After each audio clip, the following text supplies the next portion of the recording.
परमपिता परमात्मा को धन्यवाद, हमारे जो जजमान हैं उनको भी धन्यवाद, खुशदेव जी और आरती को। खुशदेव तो जो है हमेशा खुश रहते हैं, और आरती की कुछ बुराइयां हैं जी। वो बहुत फ्रेंडली है, बहुत केयरिंग है, बहुत रेस्पेक्टफुल है, सब बहुत एनर्जेटिक है, बहुत काम करती है, कभी थकती नहीं है। और एक क्वालिटी और, आप अचानक भी माइक पकड़ा दो तो इतना अच्छा स्पीच कर सकती है। तो और भी इनकी ग्लोरी जी सुनो, इसके द बिगेस्ट अचीवमेंट वहां बैठे हैं, देखो 1 2 3। एक होता है सिर्फ गार्डन में धनिया छिड़क के भुलाया गया, भी वो जमा की चिड़िया खा गए पता नहीं। और एक होता है कि उसको रोज टुकुर टुकुर ताक के और उसको रिजल्ट तक पहुंचा देना। ये लोग अजय खाली बिया छींट के भुलाए नहीं, इनको प्रॉपर शेपिंग इन तीनों को किया। इतनी मेहनत इन दोनों ने की इन बच्चों के लिए। लोग अपना काम पर, अब मुझे ही देखिए, हम तो नहीं लेके जा पाते हैं, इनको देखिए, ये कि एक्सपर्ट हैं वो। चाहे वो तबला बजा लीजिए, ढोलक बजा लो, हारमोनियम बजा लो, बांसुरी बजा लो, तबला को फोड़ के दोबारा फिर बनवा लो। तो इतना सारा काम क्रिस करता है। और जो सुपरस्टार है पीछे बैठा है किशन और एक कौशिक भी। तो ये सब जी रियल एसेट्स हैं। और दूसरी कमाई जो खुशदेव जी की बर्थडे वाले दिन आपने देखा कितने लोग आए और कितने सुंदर नेचुरली इनकी ग्लोरी गाई। बर्थडे का प्रोग्राम तो बहुत अच्छा था। आइए जी, अब आपको लेकर के वृंदावन में चलता हूँ।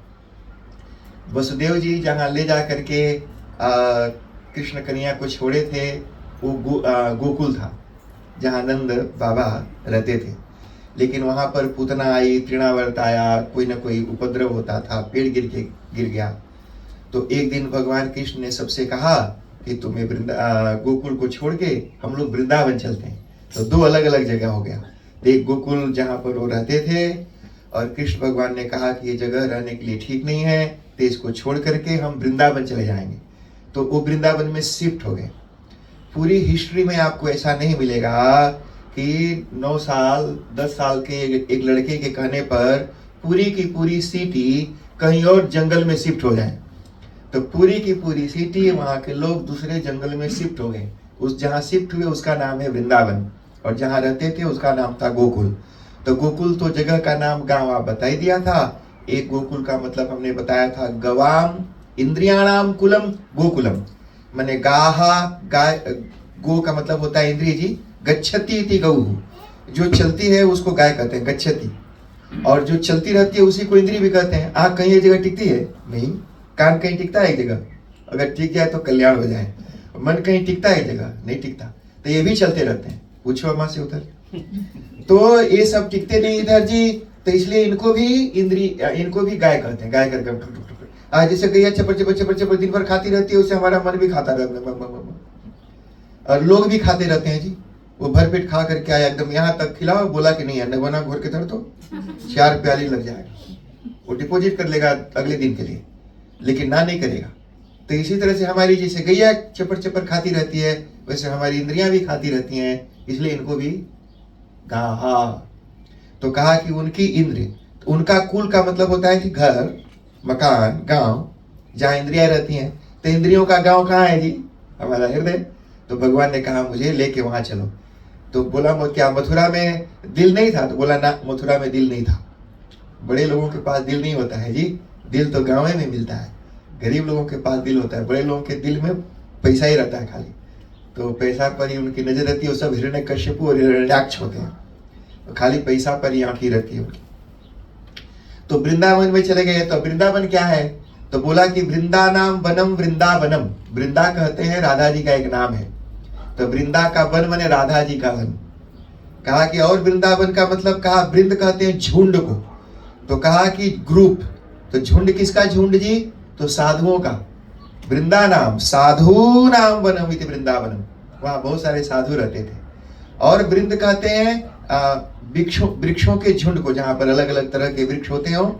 तो वृंदानाम विविध प्रकाराणाम वृक्षाणाम वनम वृंदावनम, वहां पर चल पड़े। तो वृंदावन के भी 50 अर्थ, 50 मतलब महात्माओं ने निकाला है। अब आप पढ़ते रहिए। मैंने तो कल बताया था कि 35 कमेंट्रीज तो हमने ही पढ़ी है, एक करके सिर्फ दसम स्कंद का ही इतना बड़ा है, मतलब 13,000 पेजेस सिर्फ दसम स्कंद का है। 13,000 पेजेस में लिखा हुआ है। तो अब वो 13,000 पेजेस के लिए एक दिन में लगभग 390 लगभग 400 पेजेस में कवर करता हूँ एवरी डे। मतलब जो मेरा स्पीड है उसमें अगर आप उसको लिखोगे तो 400 पेजेस कवर करेगा। इतने वर्ड्स मैं बोलता हूँ यहाँ कथा में। तो 400 पेज कैलकुलेट किया था। तो इस तरह से जी, तो उतना तो 14,000 पेज बोलने में आपको कितना दिन लग जाएंगे, हमारा इतना स्पीड के बाद भी तो कवर नहीं हो सकता। तो ये सुनाया जी। अब वहां चले गए और वहां पर जाकर के वो ग्वाल बालों के साथ रहते वहां गए। क्यों जी? भगवान आए थे जी गोपियों का, साधुओं का, महात्माओं का सेवा करने के लिए। सारी जो गोपियां थी, रामा अवतार में बोलते हैं कि साधु महात्मा थे। जब भगवान राम वन में घूमते थे तो भगवान राम इतने सुंदर थे जी कि उनको देख करके सारे साधु लोग मोहित हो जाते थे। मतलब स्त्री को देख करके पुरुष मोहित होता है तो ये नेचुरल है, लेकिन पुरुष को देख करके अगर पुरुष भी मोहित हो जाए तो अननेचुरल है, मतलब कुछ गड़बड़ है। तो वहां पर जी पुरुष, राम जी पुरुष थे, महात्मा भी पुरुष थे, लेकिन सभी उनको देख के मोहित हो जाते थे। मतलब उनकी इतना अट्रैक्शन था जी। तो मैंने आपको बताया था कि स्वाशक्त्युत्पादन द्वारा पराशक्त्युत्साधनम, ये भगवान की क्वालिटी है। वो लोगों का मन अपने में सटा लेते हैं और जहां सटा है वहां से छुड़ा देते हैं। तो दूसरे जगह सटे हुए मन को जो छुड़ा दे और अपने से सटा ले, ये भगवान की क्वालिटी है। स्वाशक्ति उत्पादन पूर्वकम, अपने में सटाने के साथ साथ पराशक्ति साधनम, दूसरे में सटे हुए मन को छुड़ा देना, ये भगवान करते हैं। तो लोग जी अपने शरीर से ही मन छूट के भगवान के शरीर में चिपक जाता था। तो मन ही मन सोचते थे कि इतना हैंडसम है, काश से हमारा हस्बैंड होता तो मजा आ जाता। भगवान राम ने कहा, और औरतें तो चाहती ही थी जी, जितनी राक्षसी को देखो, औरतों को देखो, सब चाहती थी भगवान हमारा पति हो जाए। भगवान ने कहा, इस जन्म में मैंने व्रत लिया है, एक ही पत्नी रखूंगा, दूसरी नहीं आ सकती है, इसलिए तुम लोग धीरज रखो। द्वापर युग में फिर आऊंगा और उस समय मैं कोई व्रत नियम लेकर नहीं आऊंगा, जो आएगा सबका स्वागत करूंगा। तो इसलिए उन्होंने जी सबका स्वागत किया जी, किसी को नो नहीं बोला। कोई भी जिसने भी थोड़ा सा, अगर किसी ने थोड़ा भी आंख उठाया तो भगवान ने ठुड्डी पकड़ के पूरा उठा दिया, पूरा ताकवाओ स्वागत है। तो इस तरह से जितनी भी गोपियां वहां पर हैं जी, वो सब अलग अलग जन्मों के सब ऋषि महात्मा साधु गोपी बन करके वहां पर बैठे हैं और भगवान सबकी सेवा करते हैं। सुनो, प्यार करने वाले की सेवा भी करनी चाहिए। कैसे कैसे करते हैं वो सब यहाँ बताया। क्वचित क्रीड़ा परिश्रांतम गोत्संगोपबर्हणम स्वयं विश्रमयम त्यार्यम पाद संवाहनादिभिः। कहा कि भगवान अपने बाल बाल दोस्तों के साथ खेलते हैं, खेलते खेलते पसीने से लथपथ हो जाते हैं। और पसीने से लथपथ, और जब उनके संगी साथी बोलते हैं कन्हैया हम तो थक गया, गोड़ पिराए है, तो भगवान अपने दोस्तों का ग्वाल बालों का गोड़ उठा के अपने छाती से सटा करके और उसका मसाज करते हैं जी, वो परमात्मा।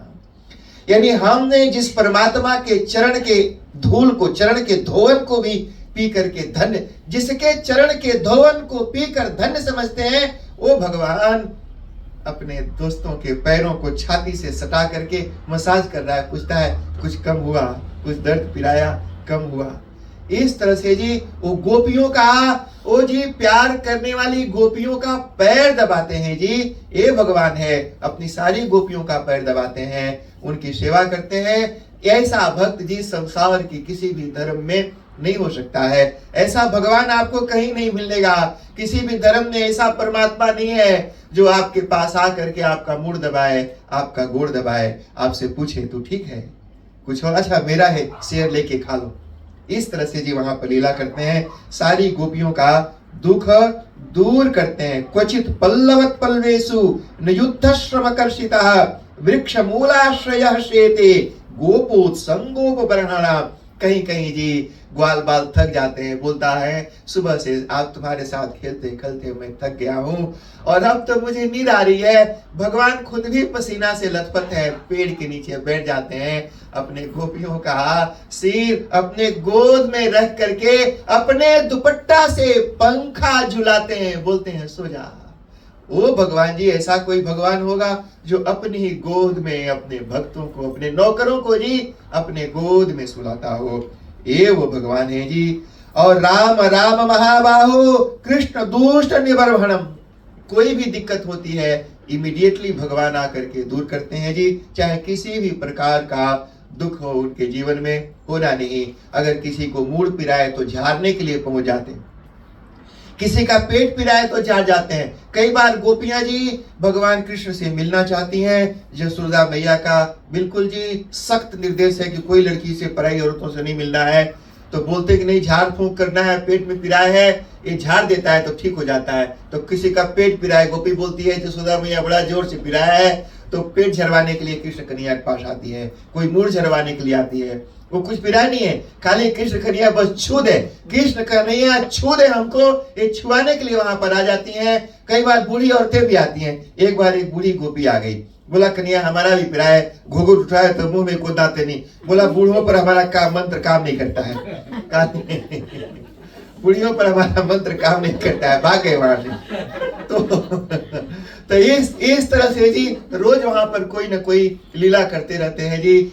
एक दिन जी वो वृंदावन में भगवान अकेले बैठे थे, और अकेले बैठे थे सारी गोपियां जी। ये देखो जी, जो लोग ये बोलते हैं कि वहां पर अश्लीलता है, लड़कियों के कमर में हाथ डाल के घूमता है, वहां पर क्या हुआ? वहां पर भगवान अकेले बैठ करके और पेड़ के नीचे अचानक से जी उन्होंने बांसुरी जो हमेशा कमर में बांधे हुए फेटे में ऐसे धसाए के रखते थे, उठाई और उठा करके अपने अधरों होठों पर सजा करके और उसके अंदर अपने अमृत, अधरामृत, एक तो धन्वंतरी जो कलश लेकर के पैदा हुए थे उसमें अमृत था, और एक भगवान के अधर में अमृत है, तो वो अधरामृत उसमें भरने लगे। और यहाँ पर जी भागवतकार ने लिखा, बरहा पीड़म नटवर बपुहु कर्णयो कर्णिकारम बिभ्रदवासह कनक कपिशम वैजयंतीम च मालाम रंध्रान वेणोरधर सुधया पूरयं गोपवृन्दैः वृंदारण्यम सबदरमणम प्राविशद गीत कीर्ति। ओ भगवान वृंदावन में प्रवेश कर रहे हैं, बांसुरी उनकी प्यारी है।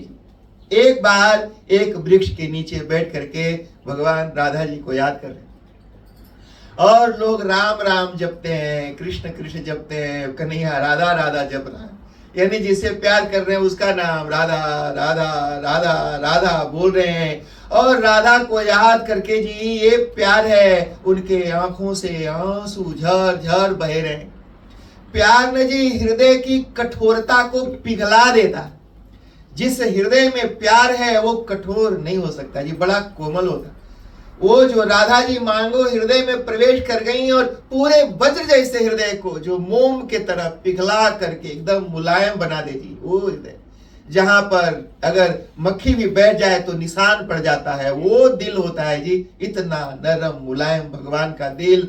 राधा जी को बैठा कर राधा राधा राधा बोल रहे हैं, झरझर आंसू बह रहे हैं। इसको देख के सरस्वती माता मोहित हो गई, वो मुग्ध हो गई। देख तो ये लड़का उस लड़की से प्यार करते और वो आ नहीं रही है। राधा जी गुस्सा करके कहीं छुप के बैठ गई, आ नहीं रही। सरस्वती जी आ गई, मैं भी खूबसूरत हूँ, सुंदर हूँ, मुझे स्वीकार कर लो। भगवान को लगा कि कोई स्त्री आकर के खड़ी है, आंखें खोली तो देखा ये तो कोई और है। बोला हट, ऐसे डांट दिया जी, हम बुला रहे किसी और को, आ कोई और गई। ऐसे जब हट बोला तो सरस्वती जी शर्मा गई, और शर्मा करके जड़ हो गई और बांस बन गई जी, बांस वहां पर बन गई। बाद में भगवान ने सोचा ये बेचारी इतने प्रेम से आई थी और हमने इसको इस तरह से घुड़क दिया, क्योंकि मैं खोया था कहीं और किसी और के लिए, और बीच में कोई आ गई। हमको करना नहीं चाहिए था ऐसे, लेकिन चलो इसको भी सम्मान देते हैं। जिस कामना से आई है इसकी कामना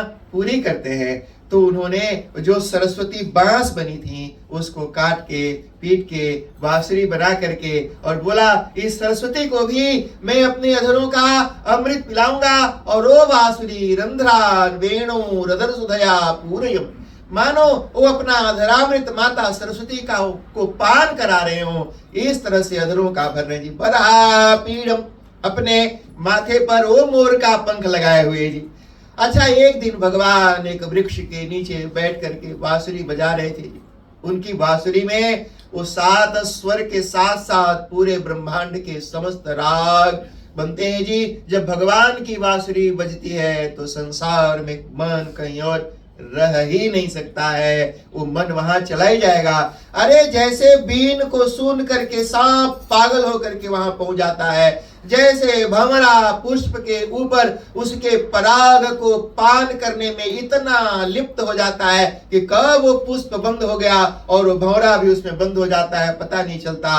अरे वो पतंगा जैसे प्रकाश में जाकर के मर जाता है लेकिन जाता जरूर है, जैसे मछली समुद्र के जैसे पानी से अलग होते ही मर जाती है, वो प्यार है जी भगवान की बांसुरी में। जिसके कान में गया वो उसके बिना रह नहीं सकता और जाना बंद हो गया तो जी नहीं सकता। जैसे मछली पानी के बिना नहीं जीती, वैसे भक्त भगवान के बिना जीवित रह नहीं सकते हैं जी। ये प्यार है जी। भगवान ने बजाया, वो एक मोर कहीं से नाचते हुए आया और वहां पर नाचने लगा जी। ओ पक्षी इतना मुग्ध हो गया, भगवान जब तक बांसुरी बजाते रहे वो मोर नाचता रहा और नाचते नाचते थक करके बेहोश होके गिर पड़ा। जब भगवान ने बांसुरी वादन बंद किया तो देखा कि एक मोर बेचारा बेहोश पड़ा है, ढेर सारे पंख बिखरे पड़े हैं। भगवान ने सोचा ये मेरी बांसुरी के ध्वनि से मुग्ध होकर के मुझे पुरस्कार दिया है। अरे इस मोर के पास मुझे देने के लिए और क्या हो सकता है, इसने पंख मुझे उपहार दिया, पुरस्कार दिया।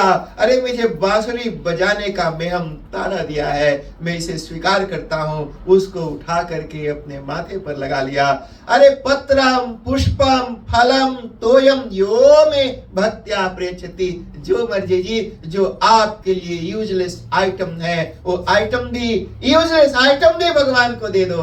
भगवान तो उसको भी बड़े प्यार से स्वीकार कर लेते हैं। ओ जी उनको आपकी कीमती चीज नहीं चाहिए, जो आपके काम का नहीं वही दो ना जी। अरे ईगो आपके किस काम का है, अरे आपका कान खलिया बैठा किस काम का, आपकी आंखें फोकट की चीजें देख रही हैं, अरे जो बेकार की चीजें हैं वो भी दे दो, भगवान उसे भी पाके प्रसन्न हो जाते हैं। ओ बरहा पीड़म नटवर बपुहु, इतना सुंदर उनका रूप है जी। कैसा नटवर बपुहु, नटवद वरवच्च बपुहु।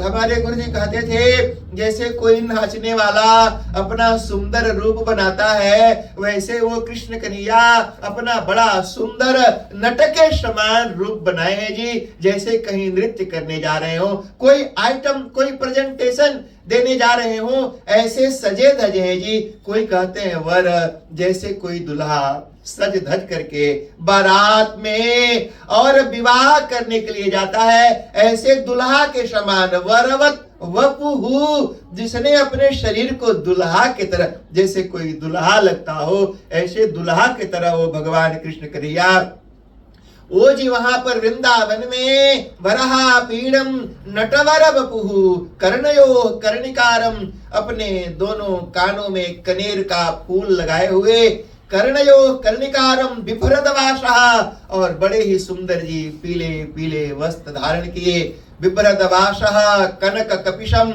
वैजयंतीम च माला। ये जी वैजयंती का माला भगवान कृष्ण ही पहनते थे जी। वो अद्भुत माला है, वो माला बड़ा दुर्लभ है, जिसमें अलग अलग तरह के मोतियां अलग अलग तरह के मणि लगा करके वो माला बनाई जाती थी। ऐसे जी वैजयंतीम च मालाम रंध्रान वेणु, वो जो वेणु के छेद हैं, वो जो बांसुरी के छेद हैं, खलिया खोखला, उसमें अमृत भर रहे हैं। कहा कि रे तू सरस्वती जड़ हो गई, खोखली हो गई, ले मैं तुम्हें अमृत भर के फिर से जीवित कर देता हूं। रंध्रान वेणु रदर सुदया पूरयम गोप वृंदई वृंदारण्यम। ओ जो वृंदा यानी राधा रानी जिस वन में घूमती रहती है, वृंदा माने राधा, वृंदारण्यम वो वृंदा का जो अरण्य है वन है उसमें भगवान ने प्रवेश किया। और ये जी सुंदर बांसुरी की नाद जब गोपियों के कान में पहुंचा तो सारी गोपियां जो जहां थी, अरे कोई गैया दूह रही थी, आधा बकेट में दुहा था, आधा दुहना बाकी था, बकेट वहीं गैया के थन के नीचे छोड़ दिया, जैसे हाथ था वैसे लेके कन्हैया के पास चल पड़ी।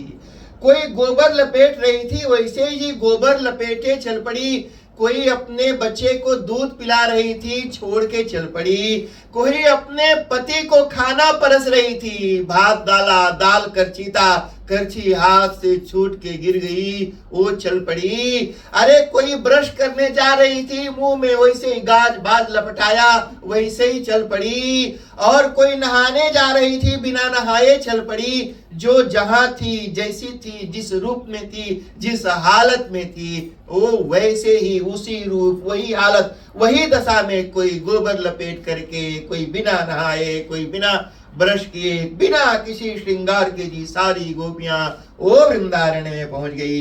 ए भगवान जी ये आपका शक्ल नहीं देखता है, आपका कलर नहीं देखता, आपका फिगर नहीं देखता, आपके फिटनेस में उसका कोई इंटरेस्ट नहीं है, वो इंटरेस्टेड है आपके दिल में, आपके भाव में, आपके फीलिंग्स में, आपके मूड में। अरे वो तो मूड तो आपके किसी काम का नहीं है, वो दे दो ना जी भगवान को। वो तुम्हारा मन जो तहां तहां फंसा है वो जी सब जहां तहां सारी गोपियां जी निकल गई, को रोकने वाले भी उनको कोई नहीं था। और भगवान ने जो प्रॉमिस किया था वो शरद पूर्णिमा की रात्रि में सभी गोपियों को बुला करके उन्होंने कहा तुम्हारी जो भी कामना है वो मैं पूर्ण करूंगा जी। वो रात्रि में गोपियों की कामना पूरी की, जो भी एक स्त्री का डिजायर एक पुरुष से हो सकता है, जो भी कामना उनकी थी सब पूर्ण किया। कहते हैं जी एक कल्प तक ऐसा नहीं सोचना एक रात ही रही। यहाँ हमारे और आपके नजर में तो वो एक रात थी, पर वो रात कितनी लंबी थी, आचार्यों ने कहा एक कल्प तक, एक कल्प की वो रात थी। यानी जितने समय तक ब्रह्मा जी सोते रहे उतने समय तक एक गोपियों को भगवान कृष्ण के प्यार प्राप्त होता रहा। एक कल्प का मतलब होता है 4 billion 320 million years equal to 1 कल्प। 4 बिलियन 320 मिलियन ईयर्स तक, 4 बिलियन 320 मिलियन ईयर्स तक भगवान को भोगने का सुख उन गोपियों को प्राप्त हुआ। ये सुख परमात्मा ने प्रदान किया। गोपियों को थोड़ा सा लगा कि अरे ये तो हमारा है, थोड़ा सा अहंकार आता है, भगवान अंतर ध्यान होते हैं। गोपियां जी अरे जैसे पानी से निकालने पर मछली छटपटा के मर जाती है, वैसे ही भगवान से थोड़ी ही देर के विरह से गोपियां छटपटाने लगी और भगवान को पुकारने लगी, जिसको गोपी गीत कहते हैं। तव कथामृतम श्रवण मंगलम, वो गोपी गीत के नाम से जी गोपियों के द्वारा वो विरह में यानी भगवान के विरह में तड़पते हुए जो गीत, जो भाव, जो फीलिंग्स है, उसके फीलिंग्स का जो वर्णन है उसको गोपी गीत के बारे में जानते हैं। जो भगवान ने बांसुरी पर बजाया उसको वेणु गीत कहते हैं। वो वेणु भी कुछ कहती है और गोपियां भी कुछ कहती हैं। फिर युगल गीत है, भ्रमर गीत है, ऐसे कुल 5 गीत जी, 5 अध्याय। इसको रास पंचाध्यायी के नाम से भागवत ने बताया। एक एक श्लोक को पढ़िए, उसका अर्थ समझिए, उसके भाव को जानिए। एक महीने तक हमारे गुरुजी लोग इसके ऊपर प्रवचन किया करते थे जी। ये वृंदावन में अलग अलग तरह का रास रचाया। कल ये सब मुझे सुनाना था, लेकिन हम समयाभाज खुशदेव जी ने मुझे कहा महाराज थोड़ा सा बांसुरी और राधा ये सब, तो हमने कहा चलो आपके लिए भी सुना देता हूँ। तो हमने अभी तक जो कथा सुनाई खुशदेव जी के लिए एक्स्ट्रा सुनाई है। तो इस तरह से जी ये भगवान कृष्ण ने सभी को बड़ा आनंद दिया। काफी समय वहां तक रहे जी। हमारा जो दशम स्कंद है, उस दशम स्कंद में कुल 90 अध्याय 90 चैप्टर्स हैं। इसमें 1 से लेकर के 49 चैप्टर तक भगवान, ये जो इसको कहते हैं श्रीमद् भागवत के दसम स्कंद का पूर्वार्ध 49 तक, और 49 से लेके 90 तक उत्तरार्ध। तो 49 तक की कथा आपको सुनाई थी, एक आध अध्याय बच गया था तो उसको मैं आज पूरा कर देता हूं जी, और उसके बाद जी आपको उत्तरार्ध में लेकर के चलते हैं। तो अब जी ये कथा, अब आगे क्या हुआ जी, जब ये सब सारी कथा यहाँ पर चल रही थी तो एक बार की समय है कि नारद जी पहुंच गए कंस के पास, और जा करके कंस को बोला कि अरे कंस, तुम यहाँ पर खाने और पीने और भोग में लगा हुआ है, और जो तुम्हारा दुश्मन है तुम्हारे द्वारा भेजे हुए तेरे सारे दूतों को और राक्षसों को और तेरे भाई बंधुओं को वहां पर बैठ के मार रहा है। अरे तुम कुछ करो, ऐसे खलिया बैठ करके यहाँ इंतजार करेगा तो क्या होगा, कुछ करके उसको हाली मारो। ये नारद जी ने जाकर के बताया, तो कुछ करो। बोला क्या करूं, बोला एक कोई प्रोग्राम, एक इवेंट रख दो और उसी के बहाने उसको बुला लो, और जब आएगा तो छाप देना उसको। तो इस तरह से ये एक इवेंट रखा, कहा कि एक धनुष यज्ञ रख दो। तो धनुष यज्ञ रखा और सारा प्रोग्राम, डेट वेट सब मुहूर्त वगैरह नारद जी ने निकाला। कहा कि अच्छा मुहूर्त है, इस मुहूर्त में सारा कुछ होना चाहिए, और सब प्रोग्राम फिट करके और फिर वहां से वृंदावन आए और कृष्ण भगवान से मिले और बोले कि मैं कंस से मिल के आ रहा हूँ। उसको सब बता दिया, मेरा पूरी तैयारी वहां करा दी, यज्ञ योग मुहूर्त इवेंट सब सेट है, अब वहां से आएंगे, बस आप जाने की तैयारी करो। ये नारद जी उधर इधर दोनों बगल थे, मतलब वो राक्षसों के पास जाते थे तो उनको लगता था कि हमारी पार्टी के हैं, और देवताओं के पास जाते थे तो उनको लगता था हमारी पार्टी के हैं। तो ये जी उनके नारद जी अब वहां पर जी वहां से एक अक्रूर नाम के अपने मित्र को उसने भेजा। अब जी अक्रूर जी वहां से रथ पर बैठ करके, इसके बारे में जी बड़ा विस्तार से ये बात बताई कि जो उनका जो रथ है, वो जो रथ वायु के वेग से चलने वाला था, मतलब हवा जितनी स्पीड है उतनी स्पीड से वो चलता था। लेकिन जब अक्रूर जी आने लगे तो रास्ते में सोचे कि वो तो साक्षात भगवान है, वो साक्षात परमात्मा है, और मैं उनको धोखे से छल से बुलाने जा रहा हूँ। मुझे पता है कि वो यहाँ आएंगे और कंस उनको मारने के लिए बुला रहा है, लेकिन फिर भी अगर मार दिया तब तो मुझे बड़ा पाप लगेगा, क्योंकि वो पाप का भागीदार मैं होऊंगा। और अब सच में भगवान है तो मैं मेरी आंखों से वो भगवान का जो कृष्ण कन्हैया के रूप में बन करके वो वृंदावन में बना है, मैं उसको देखूंगा। पता नहीं अगर उनको मालूम पड़ेगा कि मेरे हृदय में इतना कपट भरा है, मैं वो तो अंतर्जामी है, मेरे दिल को जानते हैं, उनको पता चलेगा कि मेरे दिल में इतना कपट छल छद्म भरा है, मैं उनको धोखे से बुलाने आया हूँ, तो कहीं मुझे मिलने से मना न कर दें तो मैं तो उनके दर्शन से वंचित हो जाऊंगा। ऐसे अलग अलग तरह के भाव, फीलिंग्स, मूड उनके दिमाग में बन रहे हैं, और रोज सोचते सोचते जी जो वायु के वेग से चलने वाला रथ है वो उसका स्पीड इतना धीमा हो गया कि आप पहुंचते पहुंचते शाम हो गई। तो आए जी, और शाम को यहाँ पर ये नंद बाबा के घर में रुके, खाए पिए, और वहां पर नंद बाबा को यहाँ सबको बताया और कृष्ण बलराम को बुलाया। इन सब ने उनका पैर छुआ जी, बड़े थे ना जी, पैर छू के प्रणाम किया, आशीर्वाद लिया, और उसके बाद बताया कि देखो जी अब हम कल सुबह मथुरा चलेंगे। अरे मथुरा चलेंगे ये सुनते ही कृष्ण और बलराम दोनों बड़े एक्साइटेड हो गए, जैसे कोई 10-11 साल का बच्चा, जिंदगी मैंने 11 साल के होने तक 11.5 साल की उम्र लगभग उनकी थी उस समय, गांव में रहा है और गांव में देखा है वो ढेबरी का दिया देखा, लकड़ीला चूल्हा देखा, और वो छप्पर का घर देखा है, और नंगे पैर घूमता देखा, और वो बैलगाड़ी देखा है, या तो गैया और बैल के भैंस की पीठ पर चढ़ के घूमता देखा है। और उसको कोई बोले कि शहर में चलेंगे, सिटी में चलेंगे, तो सिटी घूमने का एक्साइटमेंट थी। जैसे मथुरा सिटी थी, मैंने शहर था, बड़ा नगर था, राजा रहता था, और ये लोग जहाँ वृंदावन रहते थे वो जंगल, पहाड़, झाड़ी ऐसे में रहने वाले लोग थे। तो इनको लगा कि सिटी घूमने जाना है, तो बड़ा पूरी रात एक्साइटमेंट में बीत गया जी। सुबह सुबह अक्रूर जी तो सोते ही रह गए थे, तैयार भी नहीं हुए थे अभी ठीक से, ये दोनों तो रथ पर आके बैठ गए थे। माने इतना एक्साइटमेंट, जैसे बच्चे ना जी गाड़ी में जाके इंतजार करते हैं कि पप्पा कब आएगा और कब लेकर के चलेगा। तो ये कृष्ण कन्हैया पहले से ही गाड़ी में बैठ करके इंतजार कर रहे हैं कि हाली करो, हाँको ऊपर। और लेकिन जो उनसे प्यार करने वाली जो गोपियां हैं वो तो रो रही हैं जी, कि ये अब छोड़ के जा रहा है और राजा के पास जा रहा है, कब लौटेगा।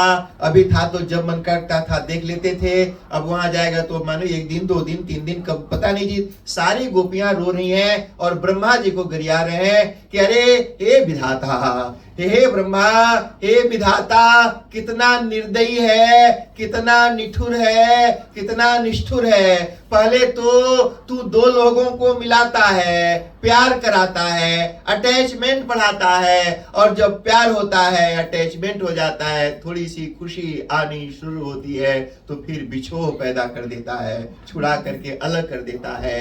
इतना निर्दयी, इतना निष्ठुर ये ब्रह्मा, ये विधाता कैसे हो सकता है? अरे अभी तो हमारे जीवन में सुख आया ही था। हमारे जीवन में भी ऐसे ही होता है, जैसे ही हम सेटल होके कुछ हैप्पीनेस एंजॉय करना शुरू होते हैं, तब तक ही पता नहीं कहां से जी कुछ एक ऐसा बवंडर आ जाता है और हमारा दुख ऐसे फुर हो जाता, सुख फुर हो जाता है और चारों बगल दुख ही दुख दिखाई पड़ता है। गोपियों को कहीं कोई जी सुख का एक किरण तक दिखाई नहीं पड़ा और आंसू बहा रही हैं। कोई रथ का पहिया पकड़ के, कोई घोड़ा पकड़ के, कोई घोड़ा का गोड़ पकड़ के, और कोई धोती पकड़ के अक्रूर जी का, और पूछो नहीं घींचे जी सब बड़े नहीं करे। मैंने एक एक जिसे मक्खियां गुड़ को चारों बगल से छकले, गुड़ नहीं दिखाए मक्खियां ही दिखाए, वैसे कृष्ण बलराम अक्रूर रथ तो दिखाई भी नहीं करे। गोपियां मानो छाप करके चारों बगल से जाने के लिए तैयारी नहीं जी। किसी तरह से अक्रूर जी ने रथ को बाहर निकाला। कृष्ण भगवान ने कहा हाली करो, थोड़ा जोर से भगाओ।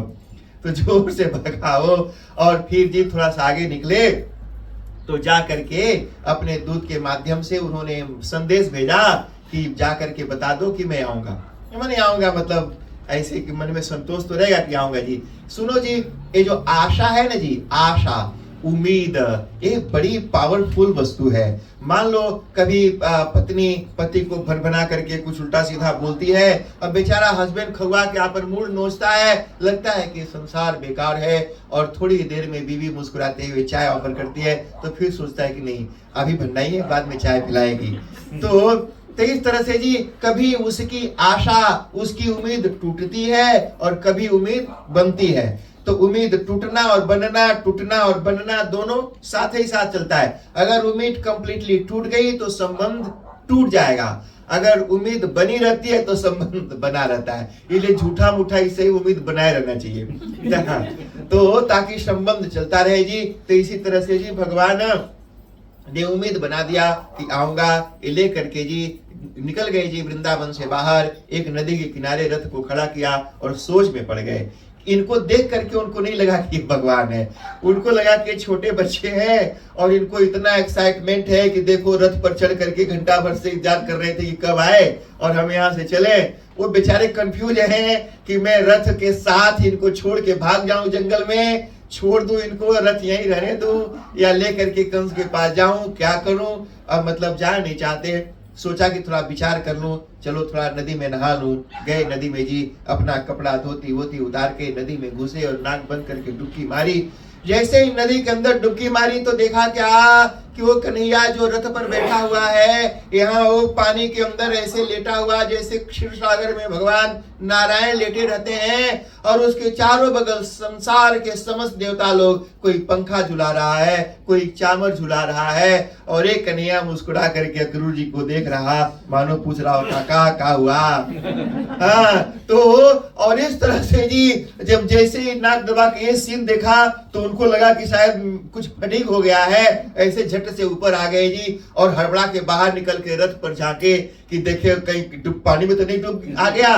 तो ताके तो कन्हैया रथ पर खड़ा होके करे हाली करो तो कन्हैया रथ पर खड़ा होके बोलता है हाली करो।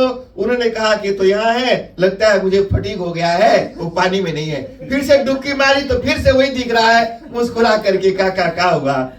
तो इस तरह पानी में डुबकी मारे तो कन्हैया यहाँ, ऊपर ताके तो कन्हैया वहां।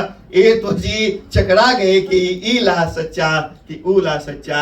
एक कन्हैया का उनको समझ में आ गया कि साधारण बच्चा जो मैं समझ रहा हूं वो नहीं है, ये साक्षात वो ईश्वर ही है जी। और उनके मन का भ्रम उतर गया जी। वो बेचारे डरे डरे जी, डरे डरे, जैसे पता न चलता हो। जैसे मैं आपको बताऊं कि मैं कहीं जाता था पढ़ने के लिए, माओरी लैंग्वेज की ट्रेनिंग होती थी, तो वहां पर सब गैंग के लोग आते थे, मतलब उसमें से 90% लोग ब्लैक पावर वाले मेंबर थे। तो हमको नहीं पता था, तो मैं उनके साथ बहुत फ्रेंडली था, बड़ा मजाक वगैरह भी कर लेते थे। एक दिन मैंने देखा वो जैकेट पहन करके आया और उसके पीछे वो लिखा हुआ था ब्लैक पावर। तो उसकी बेटी थी, वो आती थी एकदम ऐसे पकड़ के हक करती थी, और ऐसे नहीं जो माउरी लोग करते हैं, और हमारा कल्चर तो है नहीं, वो जबरदस्ती पकड़ कर लेते थे जी। हम तो दूर भागते रहते थे। तो उस तरह से जी वहां पर तो हम ये सब करते, तो देखा वो लिखा हुआ, तो हमने उसको धीरे से पूछा कि ये ब्लैक पावर, तो बोलता है ये ब्लैक पावर। तो हमने कहा कि सच्चे? बोला हाँ, ये जो प्रेसिडेंट है ब्लैक पावर।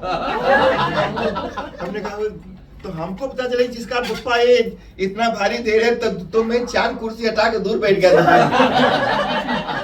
अच्छा सुनो, जब तक पता नहीं रहता है ना जी, तब तक आपको लगता है कि है, लेकिन जब किसी की शक्ति, किसी का प्रभाव और असर जब पता चल जाए तो उसे डर लगने लगता है। गुरु जी के मन में डर लगने लगा कि अरे भाई मुझे कोई अपराध ना हो। डरते डरते नहीं, थोड़ा सा सहमा चकपकाया हुआ सा भगवान के सामने आके खड़ा हुआ। तो भगवान तो सब देख ही रहे थे, उनको तो पता था सब क्या हुआ।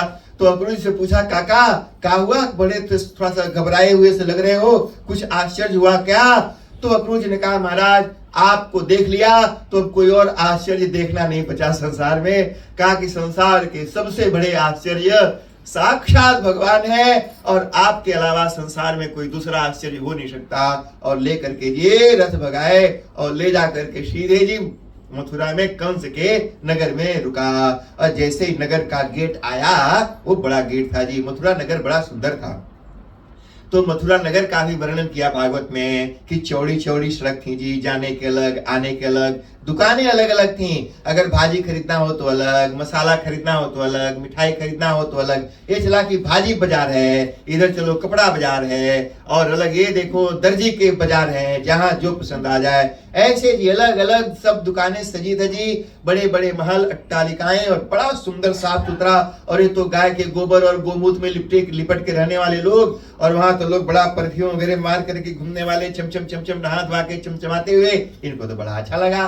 तो इन्होंने कहा, काका तुम अपन रथ लेकर के चलो, और हम लोग थोड़ा सा पैदल ही घूमते घामते आते हैं। तो जा रहे थे जी, तो रास्ते में मिला एक धोबी, वो राजाओं का कपड़ा धो धा के ले जा रहा था। तो ये लोग तो गोबर और गोमूत्र के रकम महकता हुआ कपड़ा पहन करके गए थे, और वो तो बड़े सुंदर सुंदर चमचमाते हुए कपड़े, और ढेर सारा था। तो इन्होंने कहा कि धोबी से कि भैया एक कपड़ा दे दो, थोड़ा हम पहन लें। तो धोबी ने कहा, हट तेरी की औकात नहीं देखता, ये जो चरवाहे कहेंगे तुम लोग राजा के वस्त्र पहने होगे। ऐसे डांटा जी, डांट करके उल्टा सीधा बोला। भगवान ने कहा, हाँ आजा आजा तुम्हारा। अरे उसको जी एक बार दोबारा मारने की जरूरत ही नहीं पड़ी, तो वो तो परलोक सिधार गया। और लोग कहते हैं महात्मा लोग कि वही धोबी था जी, वो रामावतार वाला, जो रामावतार में सीता जी लंका से जब आई, तो एक धोबी था अयोध्या में। उसने कहा जा करके लोगों को, कह रही सीता रावण के घर में रह करके आई है, इसका कोई जांच पड़ताल किया कि वहां रही तो सती है या कुछ गड़बड़ तो नहीं हुआ। गांव में बात फैल गई, और गांव में फैल गई तो राम जी को, सीता जी को अयोध्या से बाहर भेजना पड़ा। कहा कि तेरी वजह से मेरी प्यारी पत्नी को हमसे दूर रहना पड़ा, और मुझे पता है कि तू वही है, रूप बदल करके और नाम बदल के यहाँ आए, ले एक मुक्का। तो और वो कपड़ा छीन के पहन लिया जी। ये लोग तो छोटे छोटे और राक्षस बढ़के अब वो तो कपड़ा ऐसे पहने जी, अब शर्ट पहना तो पैंट की जरूरत नहीं है। तो इतना बड़ा जी वो सड़क पर ऐसे जी झाड़ू लगाते हुए सब जा रहे हैं। एक दर्जी देखा, उसको दया गई है, बच्चे इतने सुंदर सुंदर जी, बच्चे इतने सुंदर सुंदर, और कपड़ा बेढंगा। तो कहा कि आ जाओ तुम लोगों को काट पीट करके साइज का बना देता हूँ। तो दर्जी ने काट पीट के साइज का बना दिया जी। एक माली के पास गए, वहां से माला वाला लेकर के पहन लिया। आगे गए थे, एक औरत देखी जी, कुब्जा, ऐसे टेढ़ी थी जी।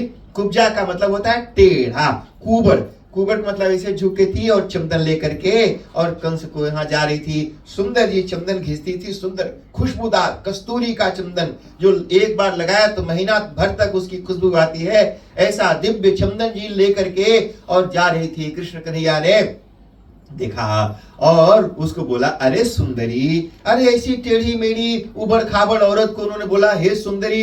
ये जी पुराने जमाने में झूठ मूठ का मक्खनबाजी लोग नहीं करते थे, अगर आजकल के लोग करते हैं ना जी, पुराने जमाने में जेन्युइन स्टेटमेंट होता था। तो भगवान ने सुंदरी बोला तो उसने इग्नोर किया, लगता है कोई बदमाश है, नवा घूमने आया है, इसको पता नहीं इसलिए छेड़ रहा है, तो इग्नोर करके आगे बढ़ी। फिर से बोला हे सुंदरी, फिर से इग्नोर किया, फिर से बोली अरे सुंदरी थोड़ा मेरी तरफ भी देख लो। जब ऐसे बोला तो उसको रहा नहीं गया और वो मुड़ करके देखी कि हे सुंदर तुम कौन हो, तो इधर घूमी तो देखी ते तो सच में बड़ा सुंदर था जी।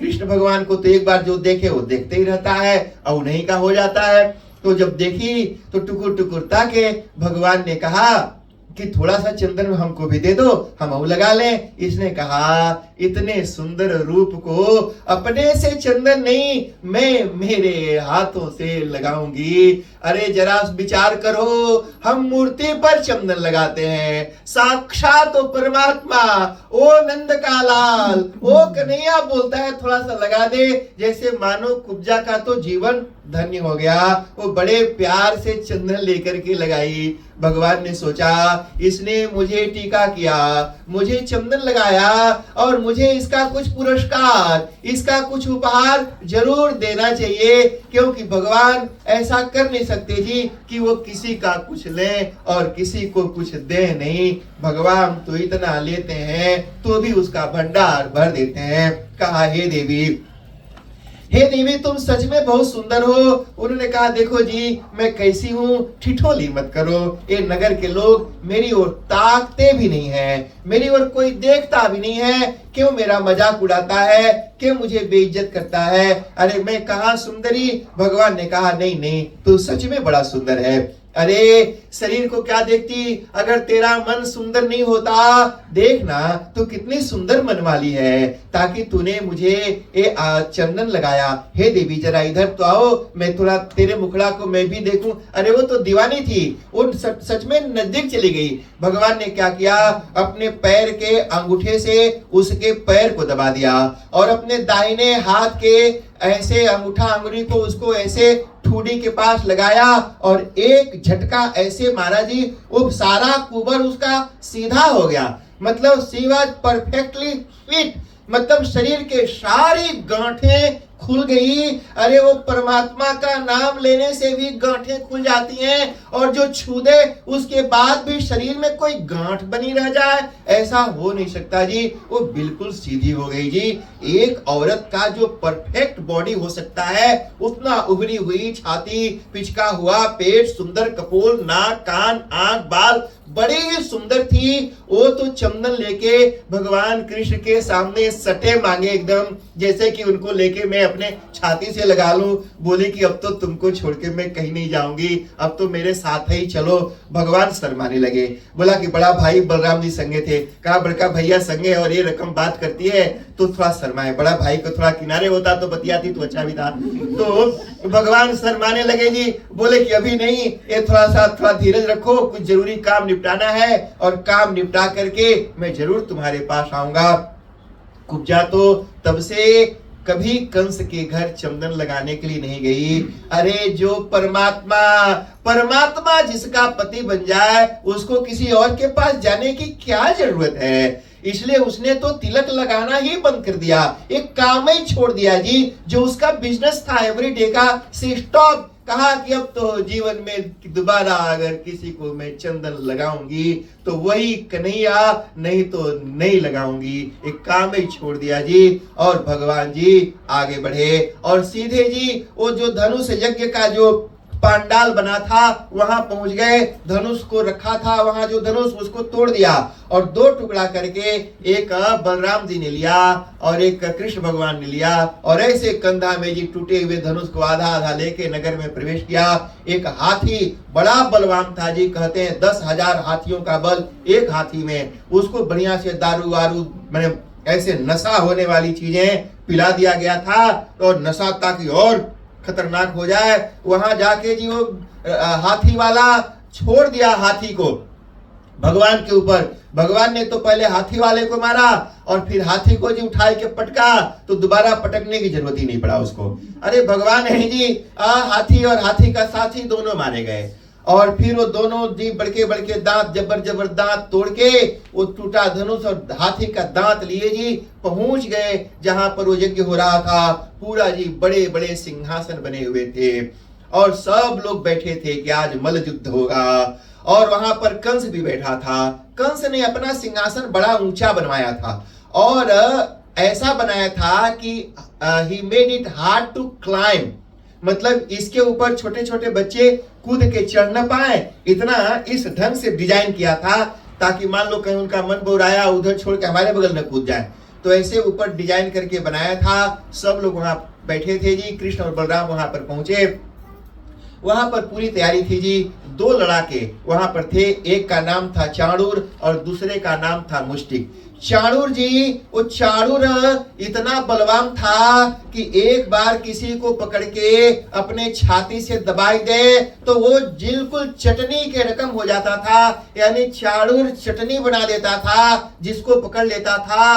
और वो मुष्टिक का मतलब होता है मुक्का, वो बॉक्सर था। वो मुष्टिक एक मुक्का मारता था, मुष्टिक का मुक्का का प्रहार जी कोई संभल नहीं पाता था। ये दोनों अपने अपने कला में बिल्कुल जी महारथी थे।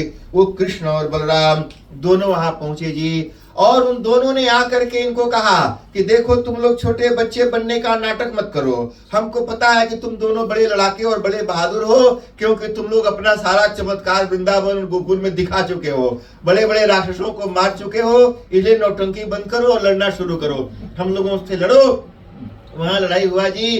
अरे मुष्टिक को मारा मुक्का, उसका पेट फाड़ दिया और चाणूर की तो चटनी बना के वहीं छोड़ दी।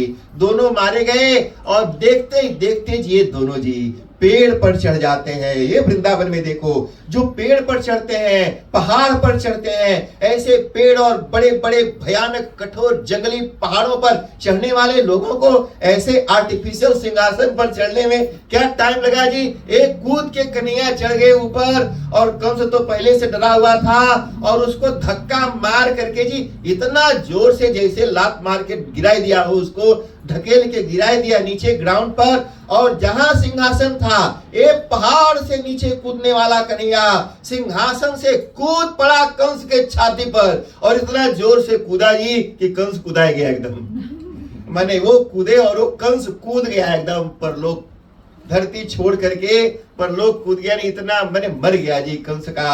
और भगवान जी वहां पर गए और जाकर के जो उग्रसेन थे जिनको जेल में डाल दिया वो था, उनको छुड़ाया। अच्छा सुनो जी, ये देखो बड़कपन बनावटी नहीं है कि मैं बड़का हूं। अरे काहे का बड़का है तो कौन सी करता कि तुमने कुछ काम किया, किसी का भला किया, तुमने किसी को बड़ा बनाया, खुद बड़ा बन करके बैठा है और यू वांट टू बी बड़का, लोग तेरे को बड़का माने। अरे बड़ा वो है जो दूसरों को बड़ा बना दे। तूने बनाया किसी को बड़ा, तेरी वजह से किसी के जीवन में बड़कपन आया।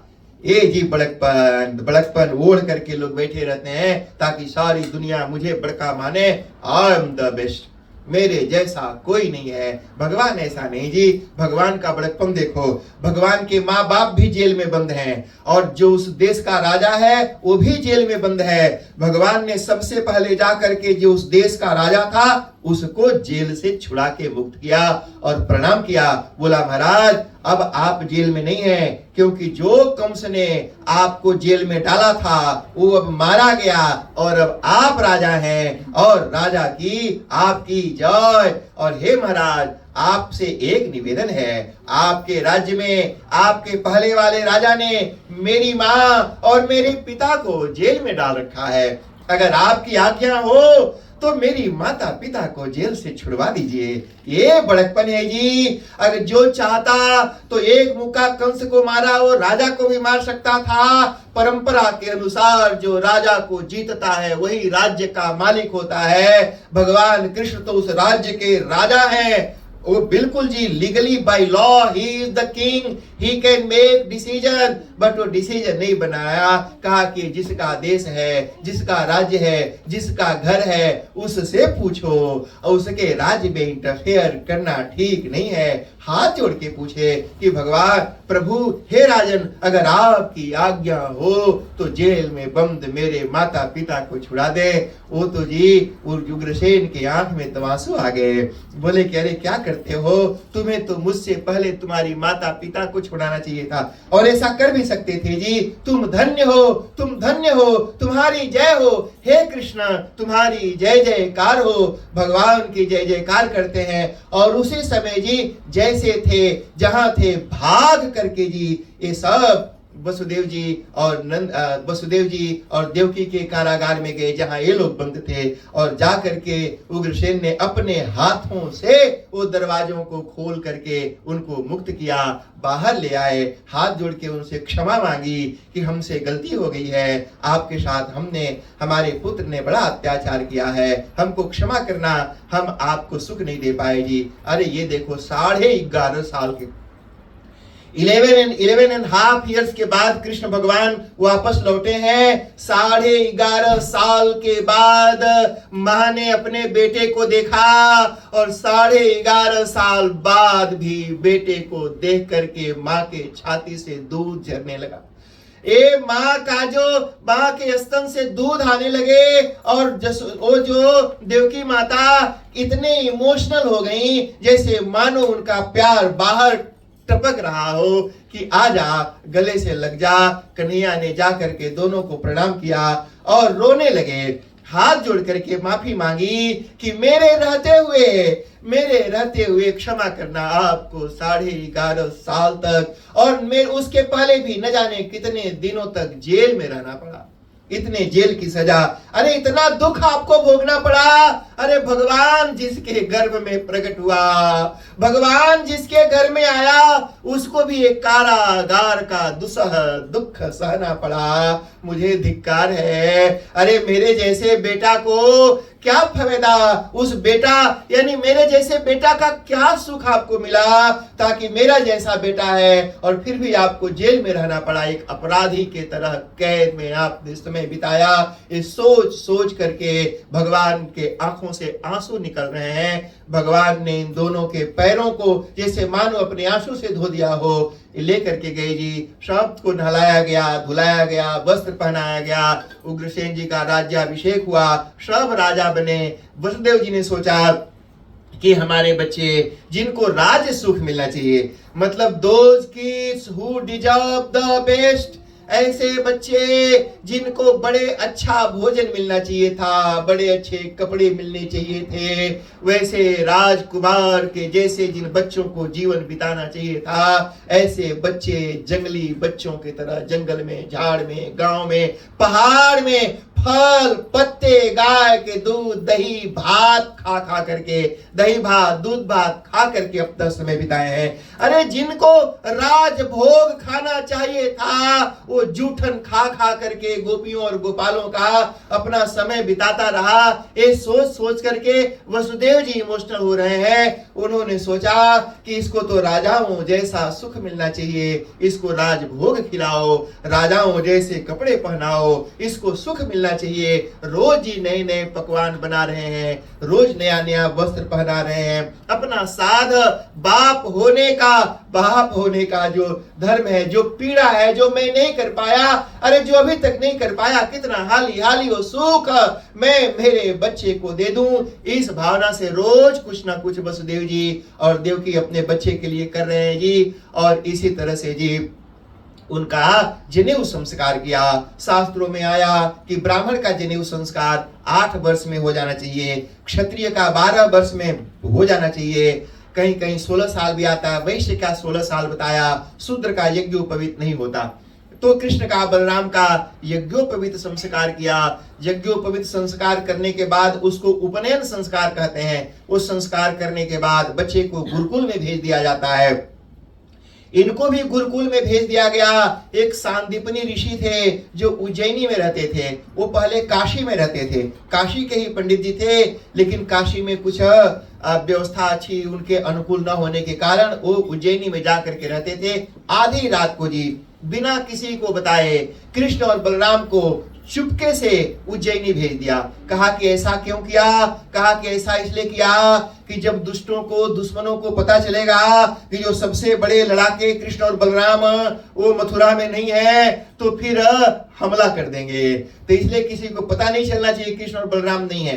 कृष्ण बलराम है ये पता चलेगा तो दुष्ट दबे रहेंगे, और कृष्ण बलराम नहीं है ये पता चलेगा तो दुष्ट लोग उपद्रव करेंगे। इसलिए ये बात किसी को बताई नहीं गई और कृष्ण और बलराम दोनों को भेज दिया जी। ये जा रहे थे दिन के दोपहर हो गए जी, निकल गए तो दोपहरी में दोनों मस्ती से बैठे हुए थे और ऐसे जी थोड़ी थोड़ी आंख बंद करके और जंगल झाड़ कभी ताकें कभी सुतें कभी ताकें कभी देखें तो देखा क्या कि एक ब्राह्मण का बच्चा जिसके ओठ झुराए हुए, जिसके पैरों में ढेर सारे कांटे चुभे हुए, जिसकी धोती कपड़े कांटों से छेद करके फटे हुए, जो लगता है कि कई दिनों से खाया पिया नहीं है और सड़क के किनारे बेहोशी के हालत में बेचारा जैसे गिर पड़ा हो, कमजोरी से चक्कर आ गया हो और गिर पड़ा हो। इन्होंने ऐसे जी बेहोशी के हालत में सड़क के किनारे गिरे हुए एक ब्राह्मण के बालक को देखा। इन्होंने रथ को रोका, रथ से उतर करके नीचे गए, उस ब्राह्मण को उठाया, उसको खिलाया पिलाया, उसके कांटे निकाले, उसके शरीर के कांटे निकाले, जहां जहां चोट लगी थी पोंछा पाछा और पूछा, हे ब्राह्मण देवता तुम कौन हो? ब्राह्मण ने कहा, मैं एक ब्राह्मण का पुत्र हूं, मैं उज्जैनी और सांदीपनि ऋषि के पास विद्या पढ़ने के लिए जा रहा था, लेकिन पीछे कुछ दुष्ट दरिद्र नास्तिक लोगों के गांव पड़े, किसी ने मुझे भिक्षा नहीं दिया, किसी ने भोजन नहीं दिया, किसी ने पानी तक नहीं दिया और पिछले कई दिनों से भूख और प्यास से आता हुआ मैं आगे चल नहीं पाया, मेरे पैर उठ नहीं पा रहे थे और मैं गिर गया जी। ये गरीबी है। जिन लोगों ने गरीबी देखी हो उनको गरीबी का पता होगा। हम जी गांव में रहते थे ना जी, अब मैं भी बहुत गरीब घर से आता हूं। कई बार घर में चूल्हा जलाते थे ना तो आग भी नहीं होता था। आपने सुना है पड़ोसी के घर से आग मांग करके लाते थे।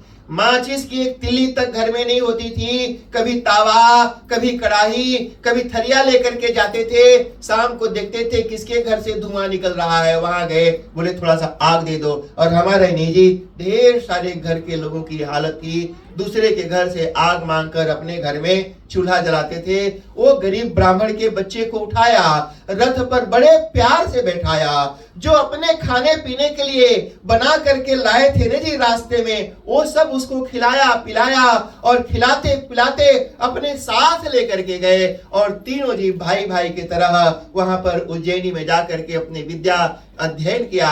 ऐसा कहते हैं केवल 64 डेज तक भगवान वहां पर रहे और 64 डेज में 64 दिनों में ही जो 64 प्रकार की कलाएं होती हैं, कला मतलब विद्या, जैसे कंस्ट्रक्शन का नॉलेज हो गया, म्यूजिक का नॉलेज हो गया, मेडिकल का नॉलेज हो गया, ऐसे टोटल 64 टाइप्स ऑफ नॉलेजेस, ऐसे 64 कलाओं को 64 दिन में भगवान ने सीख लिया। देखो जी, वैसे तो भगवान को कुछ सीखना है नहीं, ऐसी क्या चीज है जो भगवान नहीं जानता है, लेकिन फिर भी एक लोक मर्यादा है, एक परंपरा है। भगवान ये यश देना चाहते हैं अपने गुरु जी को। देखो जी, एक गुरु जीवन में होना चाहिए, कोई ऐसा अवश्य होना चाहिए जिसके पास जाकर के मेरा अहंकार झुक जाए, मेरा ईगो झुक जाए, जिसको मैं अपने आप को समर्पित कर दूं, जहां जाकर के मैं अपना दिमाग मूड मारना बंद कर दूं।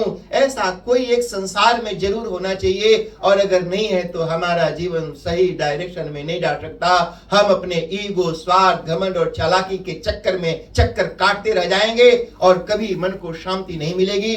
भगवान मानो सांदीपनि ऋषि को वो यश देना चाहते हैं, गुरु बनाने का यश, कि मैं आपका शिष्य हूं, वो यश देने के लिए भगवान वहां पर पहुंचे हैं। ये यश जी, मेरे भगवान को शिष्य बनाया, ये यश प्राप्त हुआ, ये यश सांदीपनि ऋषि को प्राप्त हो, ये यश के हकदार थे जी, इसलिए वहां पर गए थे, विद्या अध्ययन किया और पढ़ने के बाद जी वहां से निकलने लगे।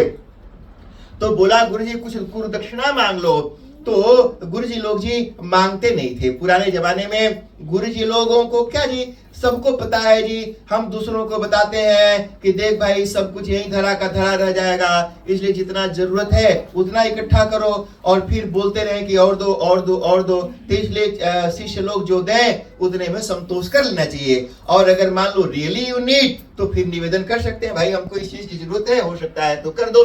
ग्रीडी नहीं होना चाहिए। तो इसलिए गुरु जी ने तो कुछ मांगा नहीं, कहा कि अच्छा ठीक है, आज जो गुरु माता है पूछ के बताऊंगा। तो गए जी, जो गुरु माता है उनसे पूछा कि सुनो, एक कृष्ण और बलराम दोनों की पढ़ाई पूरी हो गई है और अभी जा रहे हैं और बोल रहे हैं कि कुछ गुरु दक्षिणा मांग लो, तो मैं उनसे क्या मांगू। तो गुरु माता ने कहा कि उनका एक पुत्र था, ये कई बेटा था और वो समुद्र में डूब के मर गया था। तो अब माँ तो बेटा ही सूझे, वो माँ के लिए तो उसका सबसे बड़ा धन उसका संतान ही है, बाकी तो और क्या है जी। तो बोला कि मैंने सुना है कि चमत्कारी तो है, इनको बोलो अगर दे सकें तो हमारे बच्चे को, बेटा को वापस ला दें। और भगवान तो मन ही मन ये चाहते थे कि हमको ये वो मांग लें। तो गुरु जी गए और माता जी को भी ले गए, बोले कि देखो ये कुछ कहना चाहती है। तो गुरु माता नहीं बोला, गुरु जी ने नहीं बोला, कहा कि बेटा को ला दो। भगवान मुस्कुराए, वो गए जी, वो समुद्र में गए। समुद्र में एक पांचजन्य नाम का राक्षस रहता था, वो शंख में रहता था। तो गए जी और उसको मार करके वो शंख ले लिया। भगवान को पता था जी, वो तो अंतर्यामी है, ब्रह्मांड में सब कुछ उनके पेट में है, पता है कहाँ क्या है। वो जानते थे कि उनका बच्चा समुद्र में है नहीं, लेकिन फिर भी वहां पर गए, क्योंकि उनको वो जो पांचजन्य शंख है वो शंख लेना था। तो शंख लेने के लिए वहां पर गए, क्योंकि वो शंख इतनी शक्तिशाली थी। वो पांचजन्य शंख को फूंक करके भगवान ने नए युग का आरंभ किया। वही पांचजन्य शंख है जो महाभारत के युद्ध में भी फूंका करते थे। वही पांचजन्य शंख भगवान कृष्ण अपने पास रखा करते थे, जिसको फूंकते थे तो भक्तों के हृदय में आह्लाद और दुश्मनों के दिल में भय भर जाता था। वो जो शंख था, और फिर उसको लेकर के जी और पहुंच गए जमपुरी, और उनके बच्चे को ला करके गुरु जी को लौटा दिया। वहां परशुराम जी मिलते हैं। परशुराम जी ने जो उनके भगवान कृष्ण के आने के पहले परशुराम जी ही भगवान की तरह काम करते थे, मतलब थे तो ब्राह्मण, लेकिन कोई ना कोई चाहिए ना जी। मैंने कहा था डर होना चाहिए, नहीं तो डर नहीं होगा। कहीं ना कहीं तो लगना चाहिए ना कि जा करके सरेंडर करना है। सभी जगह अपनी वाली ही कैसे चलाएंगे? अगर सब जगह अपना वाला ही चलाएंगे तो फिर तो दुनिया की व्यवस्था चलेगी नहीं। तो अगर ऐसे लोग जो मनमानी ढंग से चलने वाले थे, उनको रोकने के लिए परशुराम जी उस जन्म में थे। तो उन्होंने अब भगवान की रिस्पांसिबिलिटी कृष्ण को ट्रांसफर कर दी, यानी अब आज से भगवान की व्यवस्था अब आप देखो और मैं जाके भजन करूंगा। तो उनका जो चक्र जो इनके पास था वो इनको दे दिया और वो चले गए जी, और ये वापिस अब यहाँ आ गए। अब यहाँ पर ये हुआ कि जो